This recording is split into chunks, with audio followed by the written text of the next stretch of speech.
이번 여름 동안에 할렐루야 교회는 많은 팀들이 국내외로 선교를 다녀왔습니다. 우리가 잘 알지 못하고 별로 말을 많이 하지 않았지만은 저희 교회는 몽골에 많은 선교사님들이 나가 있었습니다. 1993년부터 시작해서 우리 권능 오성영 선교사님들이 나가서 길거리에서 헤매고 다니는 아이들을 모아가지고 학교를 시작했습니다. 그래서 지금은 아주 훌륭한 학교로 발전돼서 아주 가난하고 다 버려진 아이들을 공부를 시키고 있어요. 그리고 나서 인세진 선교사님 가족이 나와가지고 거기다 ILC라고 Language School을 만들어서 언어 교육을 하면서 많은 선교사님들을 몽고말을 가르쳐주고 몽교에 적응하는 데 큰 이익을 주고 지금도 계속하고 있습니다. 인성거사님은 그 학교를 세우고 십몇 년 만에 한국 돌아와서 지금은 MK School, Missionary Kids, 선교사 자녀들, 선교사는 멀리 저 오지에 가는데 아이들을 데려갈 수가 없어서 그 아이들을 모아가지고 영어로 교육을 시키는 학교를 인성교사님이 지금 양평에 세워서 잘 운영하고 있고 선교사 아이들을 돌보고 있습니다. 그리고는 박준선 장로님이 가셔서 아가페 클리닉을 세워서 빈민가에 병원에 갈 수 없는 사람들을 치료해주는 아가페 클리닉을 했습니다. 그 후에 지면 선교사님이 들어가셔서 유치원을 세워서 가장 좋은 유치원을 운영을 하고 그 아이들을 키워주는 일을 했습니다. 그 후에 이영주 선교사님 또 이진우 선교사님 내외들 이 젊은 이 홍주 선교사님 외에도 이 젊은 카플이 가서 아주 박력 있게 일을 하고 있어요. 그래서 보면 상당히 많은 카플들이 갔는데 이번에 제가 갑자기 느낀 것은 전에 뭐 생각 안 했습니다만 갑자기 느낀 것은 그 많은 사람들이 갔는데 우리 교회에서 목사가 한 명도 없었어요. 목사 없이도 그렇게 잘 사역들을 개발하고 몽고 사회에 큰 축복이 된 것 감사해요. 바로 그게 평신도 목회 아닙니까? 평신도들이 얼마든지 할 수 있다는 겁니다. 몽고에는 한국 선교사가 한 300명쯤 되는데요. 뭐 별의별 일을 다 해요. 별일을 다 합니다. 그런 빛의 학교처럼 길거리 아이들을 도와주고 걔네들을 세워준 일부터 시작해서 초등학교, 중학교, 고등학교, 대학교도 4개나 세워가지고 지금은 당장 눈에 띄지 않지만 앞으로 20년 후에 한국 선교사가 세운 대학들에 졸업한 지도자들이 나타나서 그 사회를 움직이게 될 것입니다. 참 감사해요. 우리 선교사님들이 수고가 많았어요. 이번에도 많은 분들이 수고를 하셨는데 지난주에 여러분이 그동안에 기도하고 헌금하시고 지원하신 그 모고페 아가페 복지원이 완공이 됐어요. 근데 우리가 상상했던 것보다 막상 가서 보니까 너무너무 좋아요. 너무 잘 지었어요. 그래서 그 몽골에 계시는 선교사들이 와보고 그냥 너무 부러워가지고 어떻게 이렇게 멋있게 되는, 거기서 이제 앞으로 수많은 일들이 그 빈민가에 지었는데 앞으로 거기에서 그 가난한 사람들을 치료해주고 그 아이들을 돌봐주고 또 retarded 이 정신박약 아이들을 거기서 돌봐주면서 아주 좋은 선교의 베이스가 됐습니다. 감사해요. 마지막으로 제가 느낀 것은 몽고가 조그만 나라인데 땅덩어리 우리보다 뭐 수십 배 커요. 근데 인구가 없으니까, 사람이 없으니까요. 겨우 다 합해서 270만. 그러면 대전보다도 조그마잖아요. 그런데 그 인구가 몇 명 안 되니까 산업이 발달할 수가 없어요. 그 뭐 물건 만들어봤자 누구 팔 사람이 있어야지 제조업 같은 걸 할 수가 없습니다. 그냥 가난하죠. 한국에서 도와줘요. 그런데 제 마음에 이번 여행을 통해서 결론이 그 조그만 놓은 건데 우리 대한민국이 그냥 입양해버렸으면 좋겠다.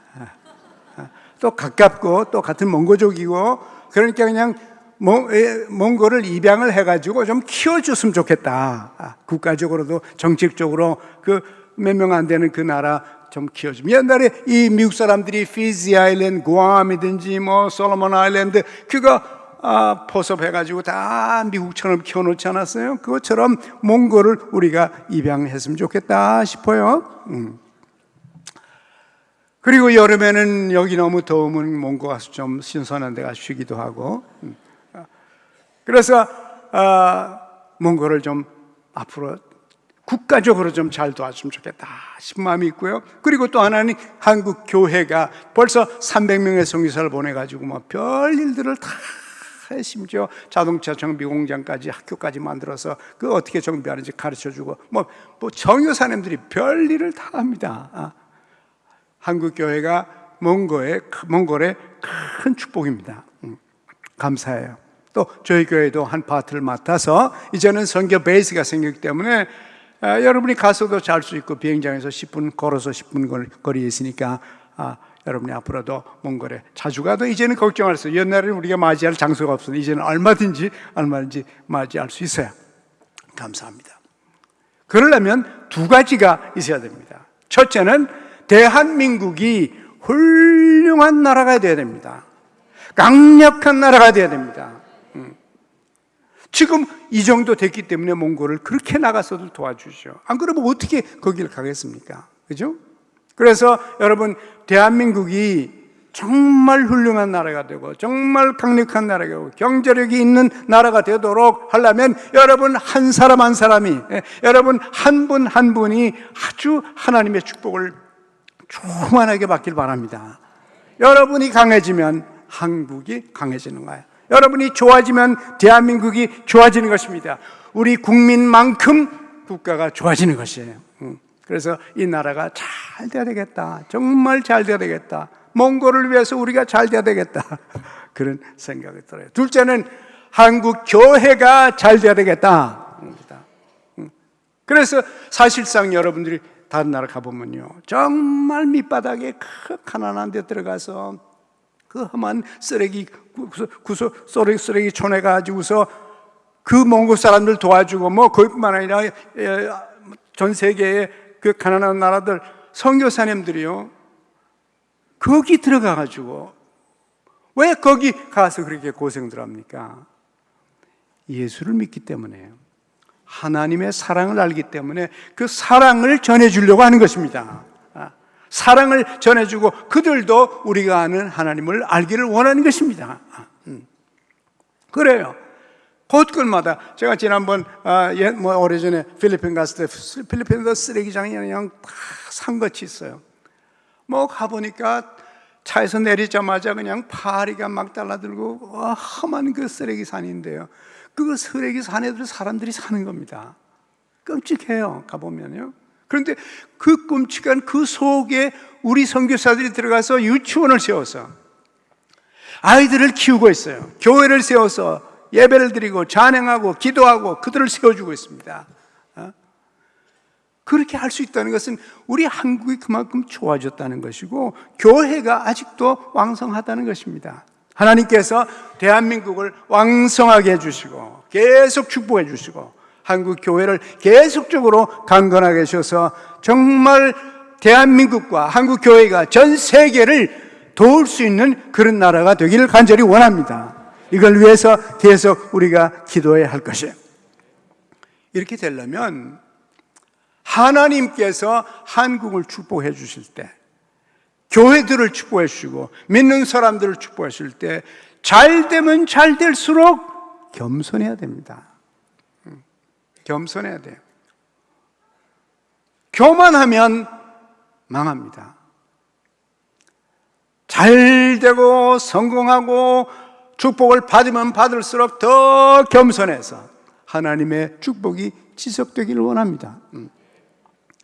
우리가 지금 역경의 은혜, 오늘이 네 번째인데요, 오늘 읽은 본문에 보면은 역경이 왜 오나? 역경이 오는 것은 우리를 겸손하게 만들어 준다. 어려움이 오면 겸손해진다는 겁니다. 겸손하게 만들어서, 그래서 우리가 겸손해질 때 하나님께서 우리를 높여 주시기를 원하시는 것입니다. 하나님의 능력을 보여주시고 하나님의 사랑을 보여주시고 하나님이 어떤 분인지를 우리가 겸손하게 하나님을 바라보고 하나님께 구하고 하나님을 의지할 때 어떻게 역사하시는지를 하나님이 보여주시는 겁니다. 역경은 우리의 교만을 철저하게 노출시켜주고 그 교만을 정복하게 해서 겸손한 백성들이 되어서 겸손한 백성을 세워주시는 하나님의 손길을 체험하게 하기 위해서 역경이 오는 것입니다. 오늘 성경 본문의 내용이 그런 내용이죠. 역대하 17장에 보면은 아사 왕의 얘기가 나옵니다. 이 아사 왕은요, 통치를 시작했을 때 이분이 41년 동안 유다 나라를 통치했는데 왕으로서 초기에 참 겸손했습니다. 겸손한 왕이었어요. 그리고 하나님을 의지하는 왕이었습니다. 그래서 참 망할 것 같은 그 순간에도 하나님이 도와줘서 살려주시고 점점 하나님이 축복하심으로 아주 강한 나라가 됐습니다. 강력한 군대가 58만이나 있었고, 그래서 점점 잘 됐습니다.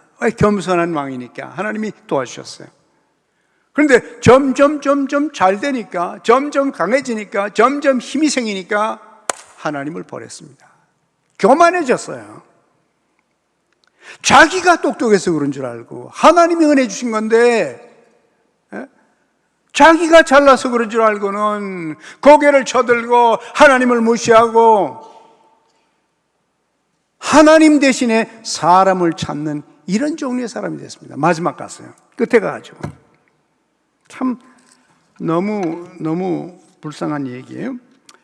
역대하 14장 12절 한번 보세요. 14장 10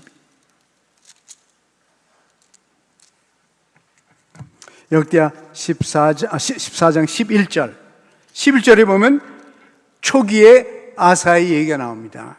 초기 아사의 얘기 한번 같이 읽어볼까요? 그 하나님 여호와께 부르짖어 가로되 여호와여, 강한 자와 약한 자 사이에는 주밖에 도와줄 리가 없사오니 우리 하나님 여호와여, 우리를 도우소서. 우리가 주를 의지하오며 주의 이름을 의탁하옵고 이 많은 무리를 치러 왔나이다. 여호와여, 주는 우리의 하나님이시오니 원컨대 사람으로 주를 이기지 못하게 하옵소서 하였더라. 이 컨텍스트가 뭐냐면요, 에티오피아 나라가 100만의 군대를 이끌고 병거를 300개를 앞세워서, 병거라는 게 요새 말하면 탱크죠. 탱크를 300대를 앞세우고 100만의 군대가 유다를 쳐들어왔습니다. 그러니까 이제 이 아사 왕이 막 왕이 됐는데 100만의 군대가 오니까 어떻게 합니까? 여러분 아시는 대로 유다 나라는 조그만 나라 아닙니까?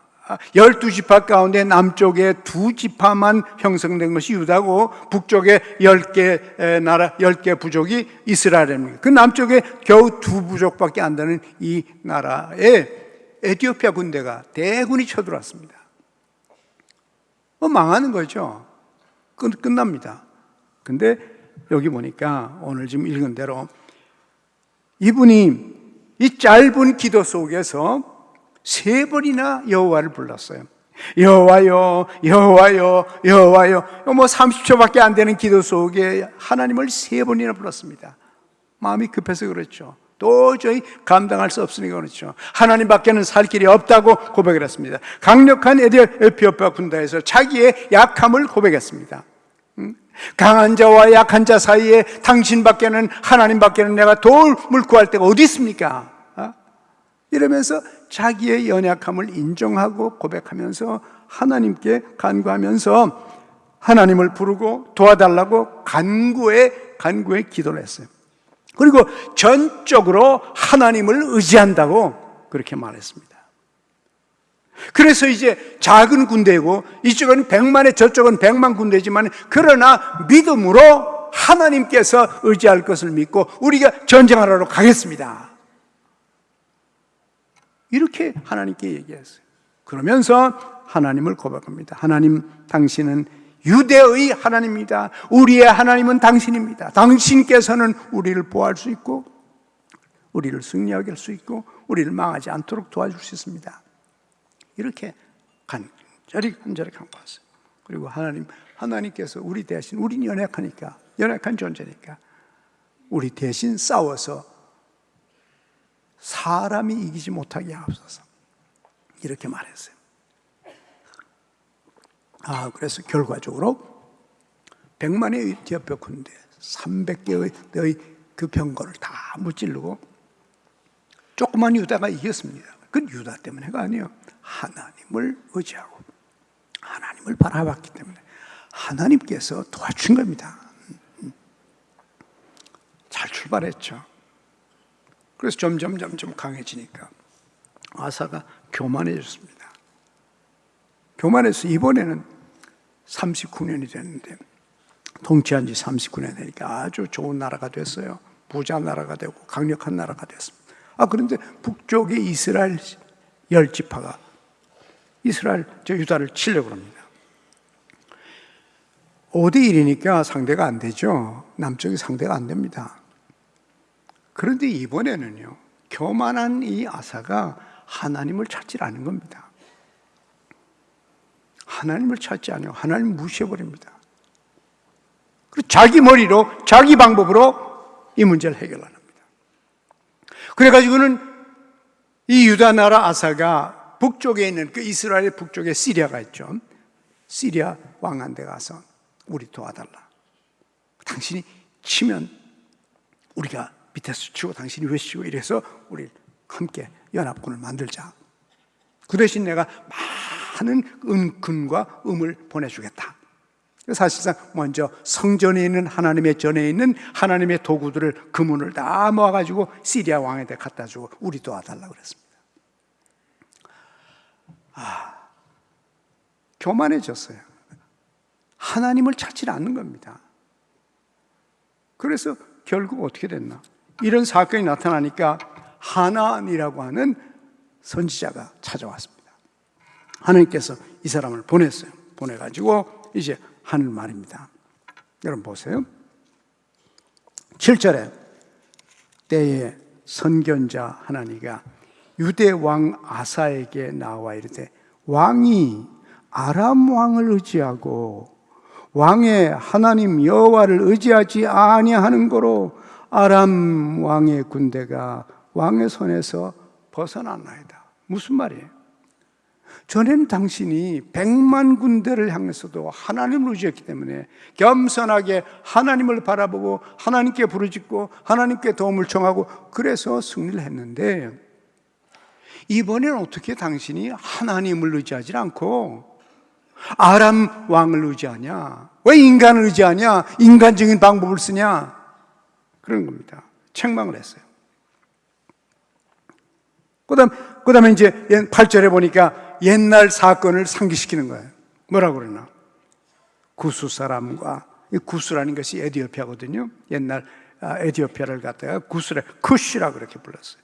구스 사람과 룹 사람의 군대가 크지 아니하며 말과 병거가 심히 많지 아니하도이까. 옛날에 지금 이 이스라엘 군대보다도 수십 배, 수백 배의 군대, 그것도 그렇게 엄청난 군대도 쳤는데 그때는 왕이 여호와를 의지한 거로 여호와께서 왕의 손에 붙이셨나이다. 하나님께서 승리를 준 겁니다. 그러면 이번에도 하나님을 의지해야지. 하나님을 바라봐야지. 거기에 승리가 있고 거기에 능력이 있는데 능력자 하나님을 저버리고 시리아 왕을 쳐다보면서 하나님 필요 없다, 하나님 의지할 거 없다, 시리아 왕이 우리 해결해 줄 수 있다, 이런 잘못을 저지르게 된 것입니다. 결국은 교만해지니까 하나님을 무시하는 거예요. 그러면서 9절 보십시오. 여호와의 눈은 온 땅을 두루 감찰하사 전심으로 자기에게 향하는 자를 위하여 능력을 베푸신다. 여러분이 지구 위에 어디 있든지 간에 무슨 어떤 형편이든지 간에 하나님의 눈은 전 세계를 바라보면서 여러분의 인생을 바라보면서 하나님을 향하여 전심으로 찾는 그 사람을 찾는단 말이에요. 그런 사람을 보면 하나님의 능력이 나타난다. 여러분, 역경이 왜 옵니까?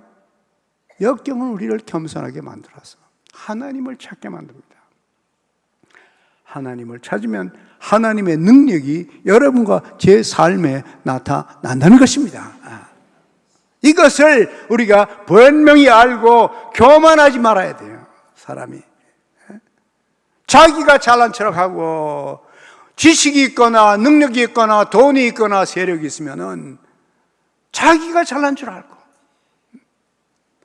하나님을 무시하고 상관하지 않고 살아가는 방법은 이것은 망하는 길이에요. 될 수가 없어요.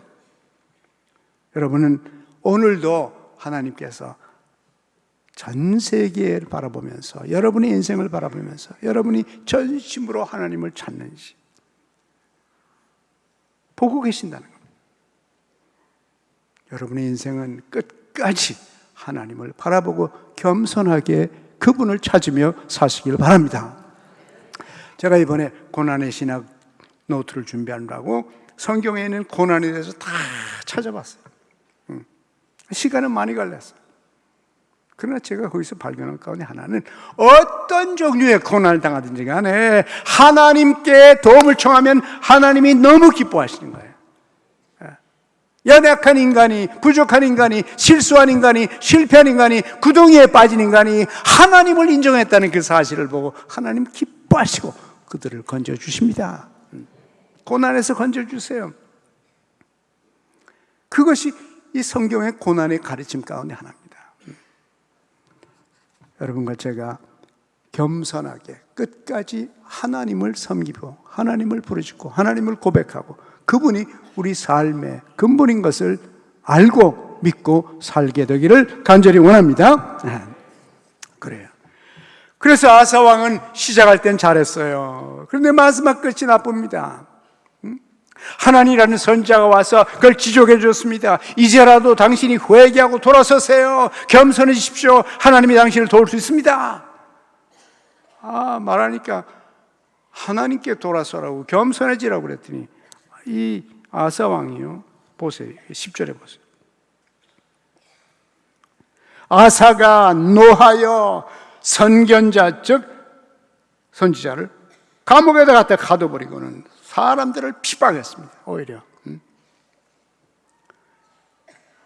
이건 망하는 겁니다.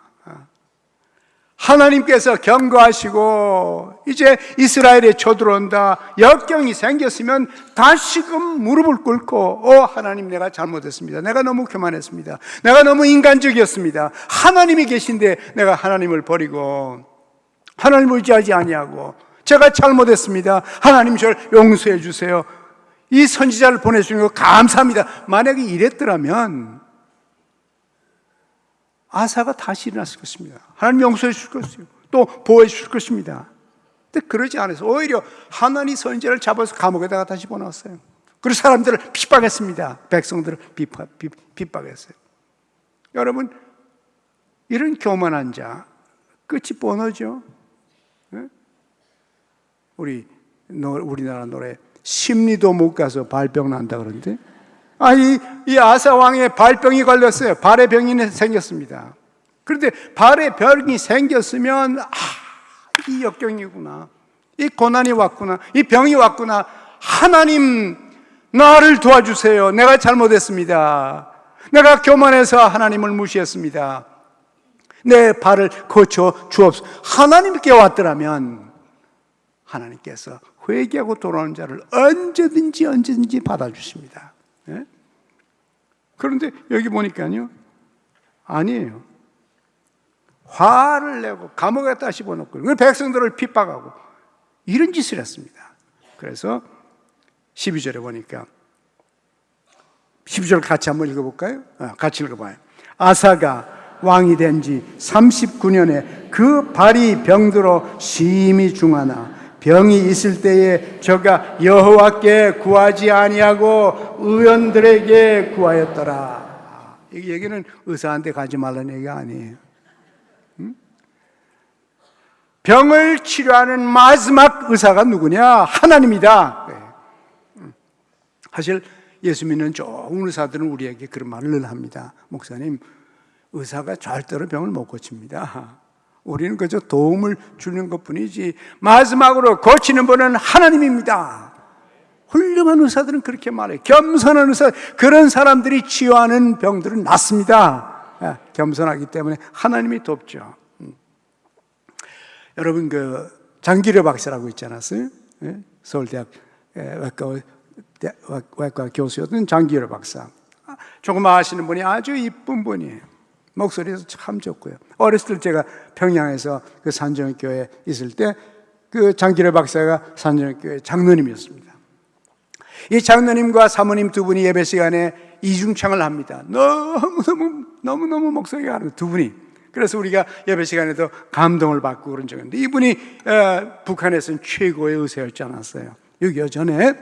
그래서 김일성이 병이 들었습니다. 수술을 해야 됩니다. 그래서 장기려 박사를 불렀어요. 수술하라고. 그래서 장 박사님이 가셔서 이렇게 말했습니다. 병을 치료하시는 분은 하나님입니다. 나는 짤 수 있고 기울 수 있습니다. 그러면 낫게 하시는 분은 하나님이니까 저는 기도를 해야 됩니다. 그 병을 치워주는 하나님께 기도를 하고 제가 수술을 해야 됩니다. 그랬더니 하라고. 그래서 김일성 수령이 기도받았어요. 그래서 장 박사님이 손을 얹고 기도했습니다. 하나님, 수술이 성공적으로 되고 이분에게 은혜를 달라고. 그래서 수술했거든요. 나았어요. 그 낫게 만들으니까 6.25 전쟁을 일으켰어요. 그래서 이제 6.25 때 그 50년 겨울에 이제 남쪽으로들 다 피난왔을 때 이제 저도 그때 나왔고 장 박사님도 이제 남쪽 부산에 왔어요. 부산에 와가지고 한 번은 잡혀갔습니다. 왜 잡혀간지 압니까? 김일성 살렸다고. 여러분, 의사는 적이든지 친구든지 살리는 것이 그게 의사입니다. 의사예요. 그분은 그것으로 유명하지 않아요? 언제든지 최고의 외과 의사지만은 기도할 치료할 때마다 하나님께 기도하고 언제든지 기도하면서 마지막으로 우리를 살리실 분은 하나님이다. 겸손한 분이었습니다. 여러분도 겸손해지시길 바랍니다. 하나님께서 여러분에게 은혜를 주실 것입니다. 은혜를 주십니다. 반드시 겸손한 자들을, 하나님을 찾는 자들에게 하나님은 나타나십니다. 자, 그랬는데 이 교만한 자는 하나님이 물리치신다고 분명히 얘기를 했어요. 분명히 얘기했습니다. 이 아사 왕은 결국 발병 나서 죽었어요. 끝이 그렇게 됐습니다. 교만한 자는 물리치세요. 야고보서 4장 6절, 야고보서 4장 6절 한번 같이 읽어볼까요? 그러나 더 큰 은혜를 주시나니 그러므로 일렀을 때 하나님이 교만한 자를 물리치시고 겸손한 자에게 은혜를 주신다 하였느니라.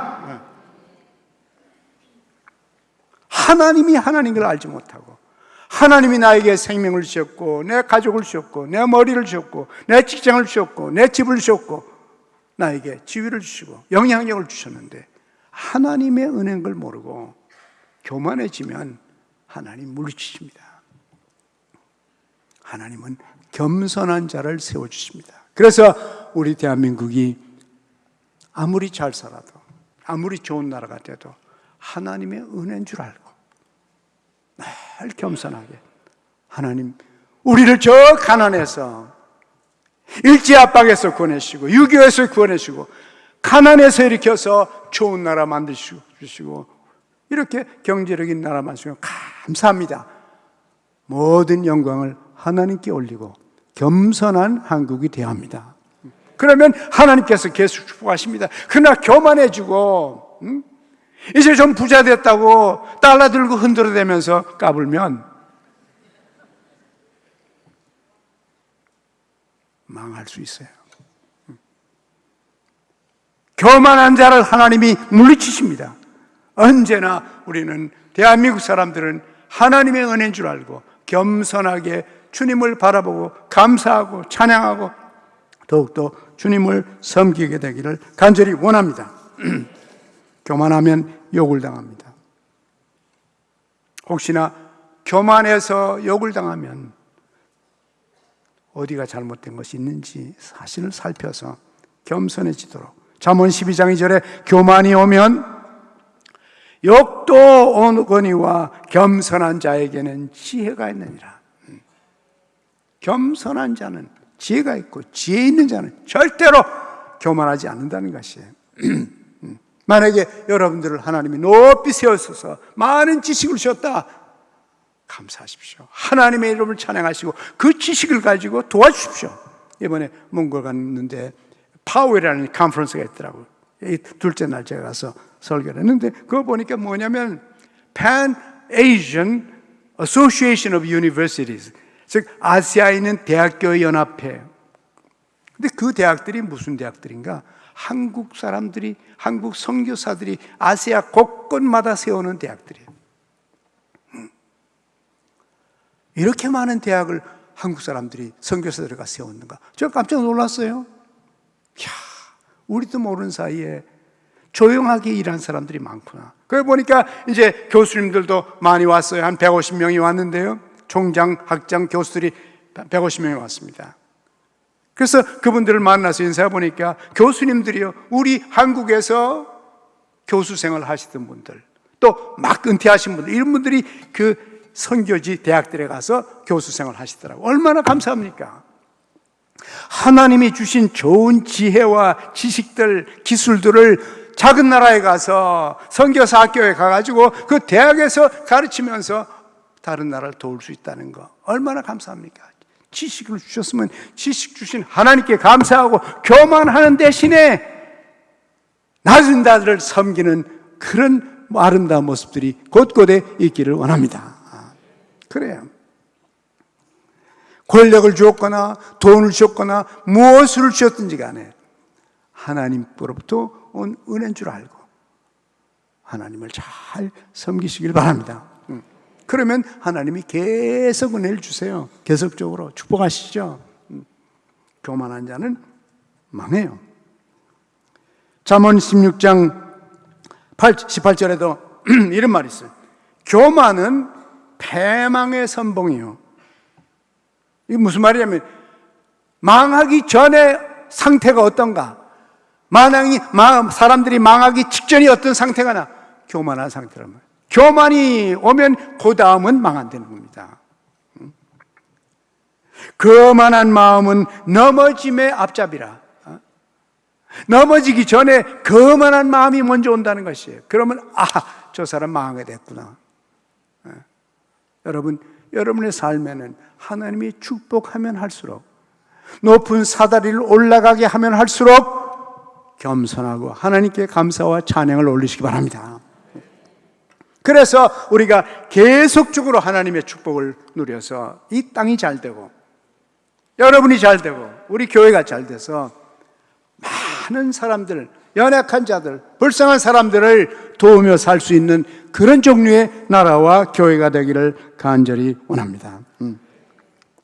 하나님 앞에서 철저히 겸손해야 합니다.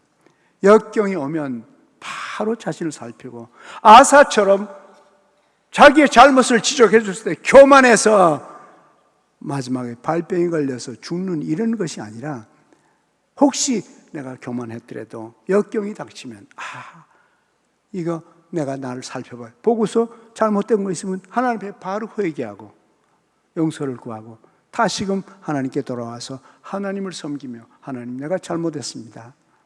내가 너무 교만했습니다. 다시 그러지 않겠습니다. 이제 하나님이 삶의 중심인 줄 알고 하나님 바라보며 남은 인생을 살기를 원합니다. 이런 기도들이 여러분과 저의 입술에 있길 바라요. 마지막 날에 가면은 어차피 모든 무릎이 하나님 앞에 꿇게 돼 있어요. 빌립보 2장 10절에 그러죠. 하늘에 있는 자들과 땅에 있는 자들과 땅 아래에 있는 자들로 모든 무릎을 예수의 이름 앞에 꿇게 하시고, 결국은 무릎을 꿇게 돼 있어요. 하나님을 인정하게 됐습니다. 그래서 여러분, 우리가 이 땅에 살면서 하늘에 가기 전에 억지로 하나님 앞에 무릎을 꿇게 하기 전에 미리부터 우리가 하나님을 인정하고 고백하고 믿고 그분을 의지하면서 하나님이 주시는 축복을 날마다 계속 되기를 간절히 원합니다. 우리 야고보서 4장 6절을 우리 마지막으로 함께 좀 읽어보고 싶어요. 야고보서 4장 6절 함께 읽습니다. 하나님은 교만한 자를 물리치시고 겸손한 자에게 은혜를 베푸시느니라 그랬어요. 네? 겸손한 자에게 은혜를 베푸신다고. 교만한 자를 물리치시고. 어느 대학생 하나가 이제 예수 믿은 지 며칠 안 돼요.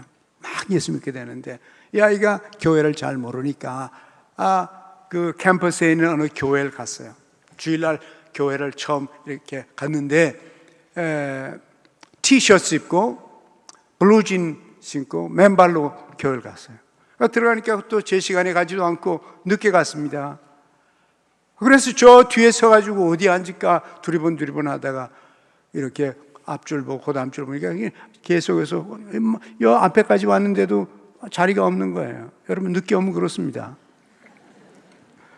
그래서 이 청년이, 이 젊은이가 앉을 데가 없으니까 그만 맨 앞에 여기 그냥 바닥에 크로스레그 하고는 이렇게 앉았어요. 앉았으니까 그 예배드린 교인들이 뭐 저런 게 다 있어. 맨발로 그냥 교회를 저렇게 하고 와. 그래서 웅성웅성 하니까 저 뒤에서 웬 할아버지가 지팡이를 짚고 터덕터덕 걸어 나옵니다. 연세가 많으신 집사님인데 어더니 계속 앞으로 나오는 거예요. 그러더니 이 젊은이 옆에 오더니 지팡이를 탁 내려놓고 그 젊은이 옆에 앉았어요. 같이 혼자 예배드리지 않도록 하려고. 그 아이가 뭐하냐 하는 거 벌써 분위기를 보니까 알겠거든요. 그 할아버지 집사님이 겸손하게도 자기를 낮춰서 사람들이 웅성웅성대는 그 앞에서 그 아이 옆에 앉아서 같이 예배를 들어주었대요. 참 얼마나 멋집니까? 그 광경을 보고 온 교회가 은혜를 받았습니다. 우리는 불평하고 앉아있는데, 저 아이를 비난하고 앉아있는데, 저 할아버지 집사님은 그 아이 옆에 가서 나란히 앉아서 함께 예배 들어주는구나. 겸손하지 않으면 그렇게 못합니다. 그죠? 겸손하지 않으면 그렇게 못해요. 감동이 어디서 옵니까? 겸손해서 오는 것입니다. 하나님께서 겸손한 자들에게 능력을 보여주십니다. 하나님이 누군지를 보여주십니다. 우리 모두가 다 일평생 주님 나라가는 그날까지 모든 영광을 하나님께 올리고 하나님을 바라보고 그분을 의지하고 그분을 우리의 하나님으로 고백하면서 언제 어떤 형편에서 무슨 일이 있든지 간에 겸손하게 하나님께 부르짖고 하나님을 바라보면서 하나님의 도움을 청해서 여러분의 평생에 하나님의 축복을 체험하며 살게 되기를 간절히 원합니다. 하나님 아버지, 역경을 통해서 우리가 아무것도 아닌 것을 보여주시니 감사드립니다. 하나님, 저희들을 다 가르쳐 주시고 겸손한 마음을 주시옵소서. 하나님과 사람 앞에 겸손하게 하여 주옵소서. 그래서 주님의 축복이 지속적으로 나타나서 계속적으로 나타나서 우리의 평생에 주님의 은혜가 임하게 하여 주옵소서. 이 나라를 축복하여 주옵소서. 축복하면 할수록 더 겸손한 백성들이 되게 하여 주옵소서. 하나님, 교회를 축복하면 할수록 더 겸손해서 더 많은 사람들을, 연약한 자들을 섬길 수 있는 저희가 되게 하여 주옵소서. 예수님의 이름으로 기도합니다. 아멘.